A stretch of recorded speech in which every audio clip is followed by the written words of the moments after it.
미국이 중국 기술산업, 특히 반도체 섹터에 대한 강력한 제재를 하고 있는데요. 이 범위가 양자 컴퓨팅까지도 넓어질 수 있어 보입니다. 미국 정책과 중국 동향에 강한 매체죠. 미국의 프로토콜은 지난 2일 미국의 상무부가 중국 양자 컴퓨팅의 야망을 꺾기 위한 새로운 무역 규제를 고민하고 있다고 보도했습니다. 미국 정부는 현실적인 규제를 위해 여러 미국 내 기업과 수년간 협의를 진행하고 있는 것으로 전해집니다. 이 논의는 트럼프와 바이든 두 행정부에 걸쳐 이루어졌고요.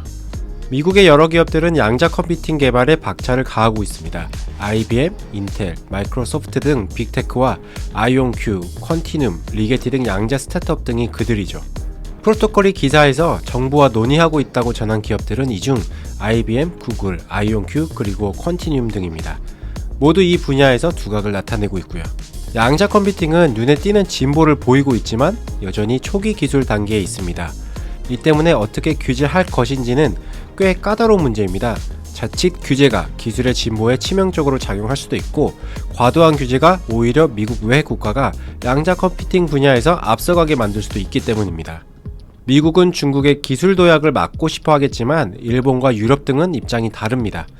미국이 기술 때문에 어떻게 성공했는지 옆에서 봐왔기 때문인데요. 새롭게 떠오르는 양자 컴퓨팅 섹터에서 더욱 분발하는 방향으로 정책을 밀어붙여야 하기 때문입니다. 이는 이미 앞선 미국과 후발주자 간 간격이 좁혀지는 결과로 이어질 수 있고요. 그럼에도 불구하고 양자 컴퓨팅 관련 수출 규제의 필요성은 계속 제기되어 왔는데요. 양자 컴퓨팅이 충분히 개발되었을 때 그 파급력이 워낙 커서입니다. 고전 컴퓨팅을 무력하게 만들 수 있는 충분한 가능성이 있고, 이는 곧 국가 안보 문제와 직결됩니다. 때문에 미국 국가안보국인 NSA는 양자 컴퓨팅 관련 수출 규제를 적극적으로 추진하고 있습니다. CIA가 휴민트에 치중한다면 NSA는 주로 첨단 장비를 활용해 정보를 수집하는데요. 때문에 미국 핵심 기술 산업에 대한 발언권이 상당한 편입니다.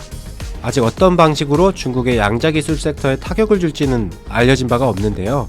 프로토콜은 에러 수정 소프트웨어와 같은 양자 컴퓨팅 개발의 핵심 분야에 필요한 기술을 제한하는 방식으로 의견이 모이고 있다고 전했습니다. 미국이 중국 기술에 대한 제재 범위를 양자까지 넓히는 분위기인데요. 이 결과가 좀 어떻게 연결될지 좀 봐야 될 것 같습니다. 특히 미국에는 이미 양자 컴퓨팅 스타트업들 몇 군데가 상장했죠. 아이온큐, 리게티, D-웨이브 같은 기업들인데요. 미국의 중국에 대한 규제가 이들 기업 가치를 올리는 이슈가 될지 아니면 떨어뜨리는 이슈가 될지도 한번 고민해 봐야겠습니다.